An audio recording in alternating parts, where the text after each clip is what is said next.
Hi, everyone. I'll repeat my bad joke again. You're stuck with me for a little bit longer, so thanks for being here. Let me introduce our guests and our panelists today. To my left is Cristina Duarte. She is the Special Advisor on Africa to the Secretary General. Beside her is Alvaro Lario, President of IFAD and also Chair of UN Water. And finally, Claver Gatete, Executive Secretary of Economic Commission of Africa. Thank you all for being here. Cristina, I want to start with you. The last 4 years have been especially turbulent. Pandemic, inflation, conflict around the world, including on the African continent. The latest UN report found that only 17% of the SDG goals are on track. Nearly half minimally or moderately progressed, while over a third stalled or even regressed. Secretary General Antonio Guterres said the world is getting a failing grade. With that grim assessment, I wonder if you think that accomplishing the SDGs by 2030 is still even possible or realistic. Good morning. It's a pleasure to be here in the SDG Media Zone. Yes, we are off track. Everybody is off track from an SDG implementation standpoint, not only Africa. But Africa, indeed, is off track. As per some UN data, Africa succeeded in delivering only 12% of the 140 targets. We need to understand the reasons behind this.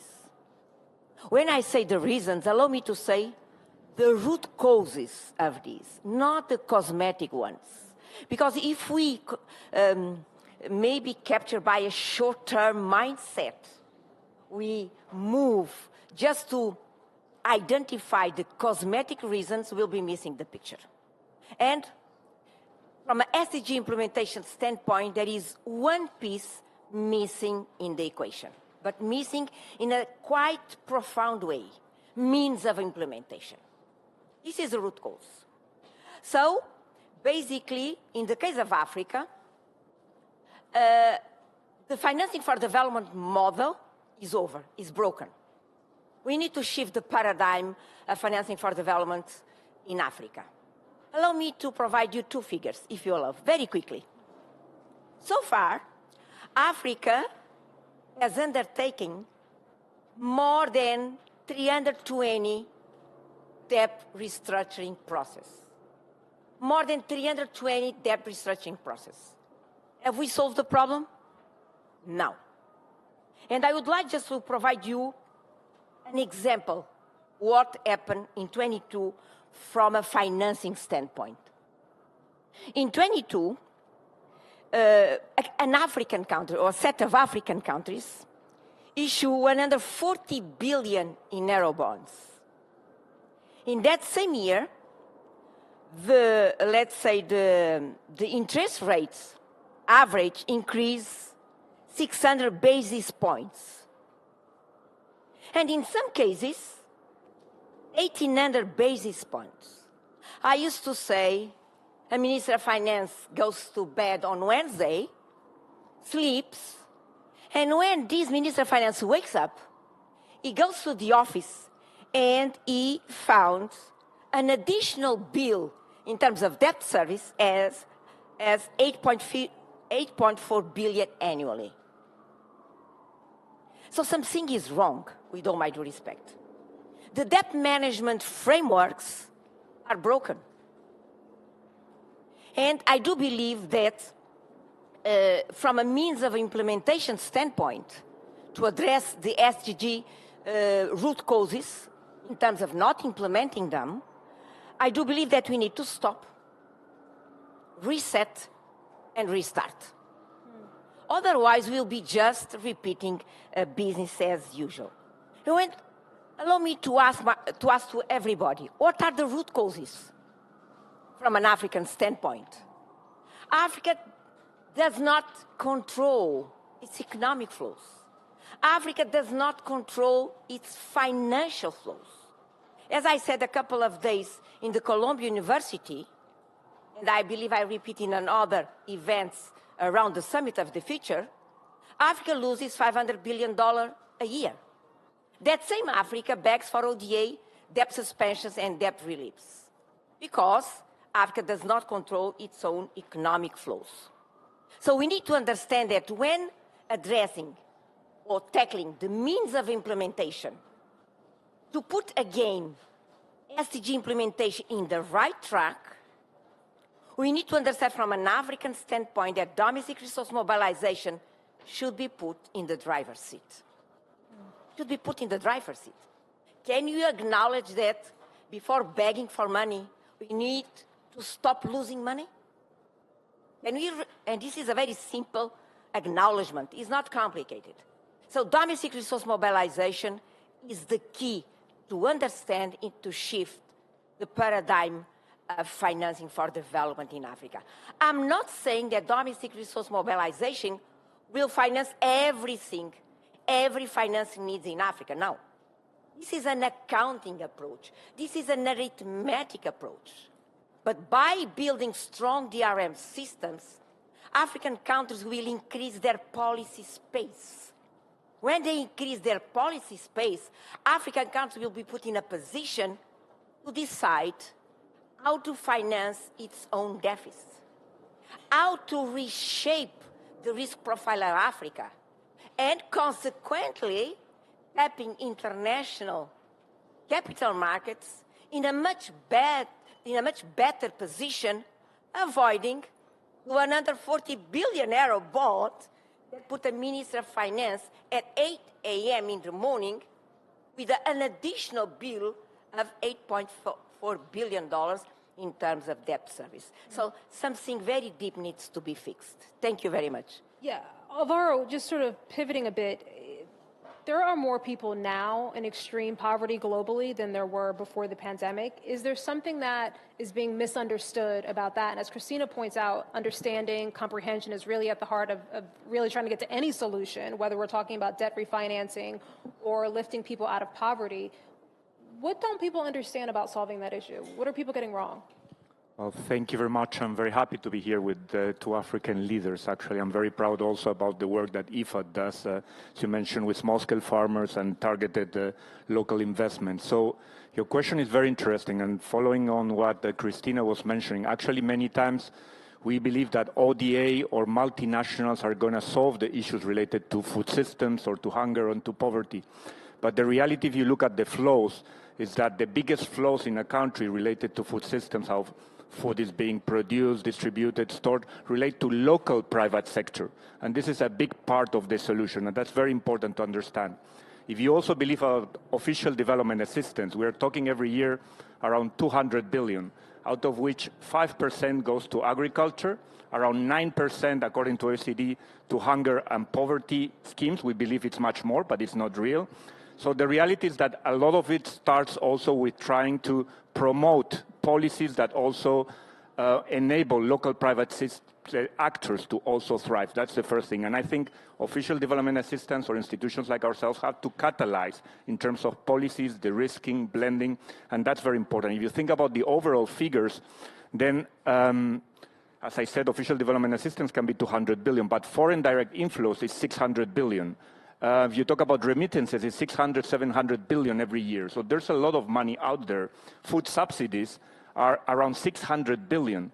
So actually, to us, one of the key issues is a matter of underinvestment in rural areas, because a lot of the poverty is concentrated in rural areas. If we could just provide a lot of the small farm holders with the thrives, with the access to land, in the case of women especially, to the access to inputs, the access to credit, that would make a huge difference in driving local development and creating jobs.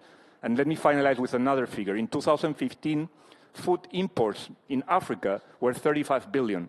It is projected next year it will be 110 billion of food imports. Clearly, there's something broken in terms of food systems. And I think there's a lot of potential for job creation in Africa related to the rural areas and small-scale farming. Thank you.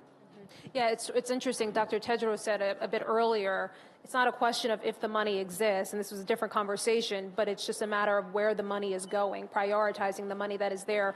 Claver, let me ask, one of the critiques of the SDGs is that there are too many, they're too broad, and I'm curious if you think there is one goal or one priority in which really focusing there would create a sort of spillover benefit in some of the other areas. Yeah, thank you so much. I was having problems hearing you because of the echo that was coming in.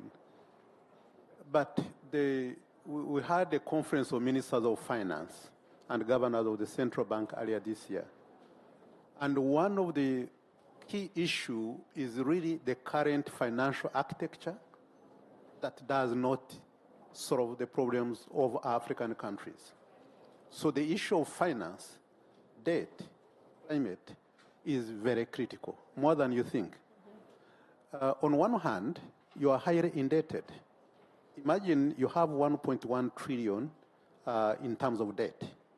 You are paying on an annual basis about 163 billion as the whole of Africa. Your debt is up to here. And that means you have no room to spend your money on other areas of SDGs. And at the same time, it causes a lot of macroeconomic problems because as you pay, you are paying in foreign currency. And as you pay in foreign currency, you can only use your reserves. But if you use your reserves, the central bank cannot support the private sector in terms of putting the money in the banking system. So that has an impact on inflation. It has an impact on the value of the currency. It causes even further problems. And that way, then, you are stuck. On the other hand, you cannot borrow because the window for concessional resources, which the developing countries, which African countries are allowed to borrow, is so small that it's not enough. And that's what is the system that was put there after the Second World War, when most of the African countries were not independent. As you know, there were only 51 countries globally when this was established. There was no Africa. Now, they are there, but if you see the IDA resources, if you see the concessional window for the Africa Development Bank, it's just so small countries have grown. So you have no options. And to really even to make it worse, our countries are not highly rated because African countries don't control the rating agencies, the Fitch, the Moody's, the S&P. That means there is a perception. And the way they do the kind of rating, you can always judge by yourself. We have 21 countries that are not even rated. We only have 2 investment grades. It's Botswana and Mauritius. So now, if you don't have a good rating and you go to the market, then the cost is very high. And that's why, for now, the private debt, 40% is private loans that they are acquiring. And so they are having now a big problem of how to deal with this kind of issue. And so many countries, 20 countries, are at high risk of debt distress. But where do you go? We used to have the Paris Club for the G20. Now it's no longer there. Now, because they are borrowing from other countries which are non-Paris, they are also borrowing privately, and that means you need another framework. And the G20 common framework, which they put in place, is not sufficient. That's why they are having problems. If you see Ghana, if you see Zambia, if you see Ethiopia, where you reside, there is a problem. And this is not catering even for the middle-income countries also who are highly indebted. So if there was one thing that I would ever want to concentrate on is how do we solve the equation of the high indebtedness and also access to the long-term concessional financing for the developing countries, including the African countries. So that's, for me, the biggest issue.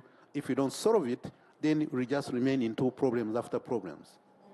Yeah, there does seem to be at least a recognition that that is a major sort of pressing issue. Unfortunately, we're running out of time, but if I can get in one quick question with each of you.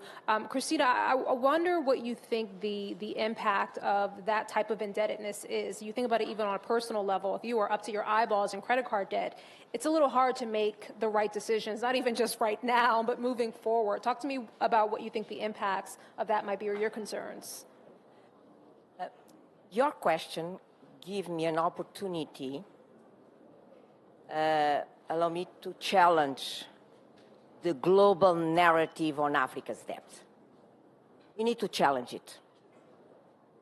Everybody knows, and the figures are there, that Africa is in debt distress. You agree with me.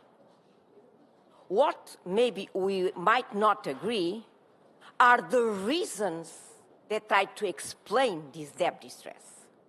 And if you notice, the global narrative explains Africa's debt distress by saying that Africa is over-indebtedness. Sorry? No. No.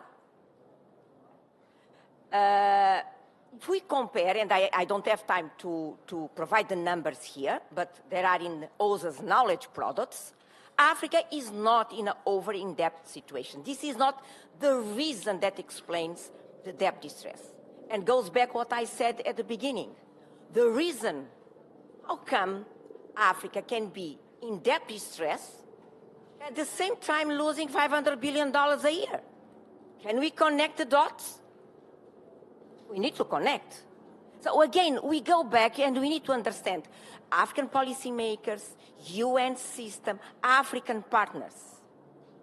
Africa needs to start controlling their economic flows and their financial flows. Allow me to end with a comparison. In 22, Africa's public external debt was around $650 billion. Stock is a stock number. Let's compare with the $500 billion, which is a flow number, that Africa loses annually. Can you calculate the payback period? 1 year, 0.2 months. And you tell me that Africa is over-indebted? I don't think so. Thank you. Any final words, Alvaro? Yes, I think, as Cristina was mentioning, there's now discussions that provide opportunities on the Global New Financial Pact to really address some of these challenges.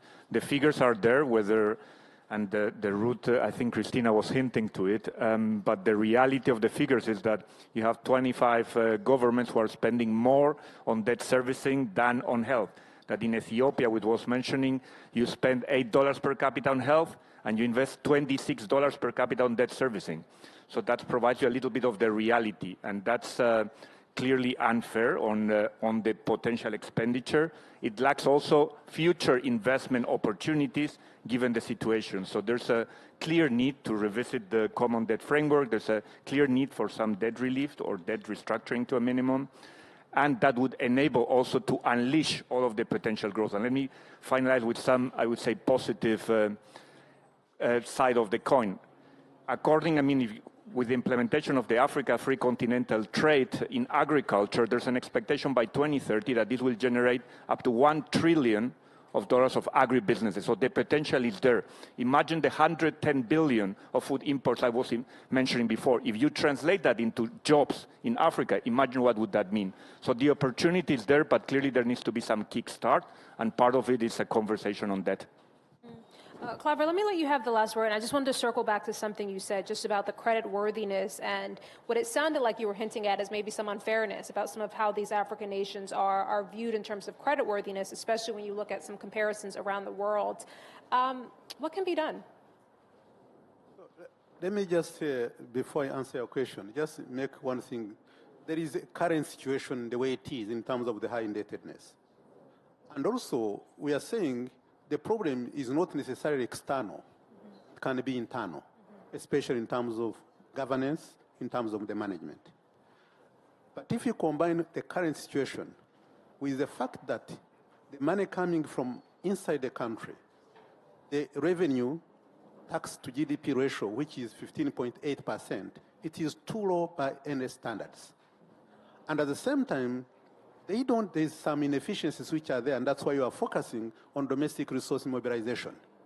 Let's fix the loopholes, which actually, in terms of illicit financial flows, which is in the range of 86 to 88 billion that is lost every year, that at least you can reduce on that.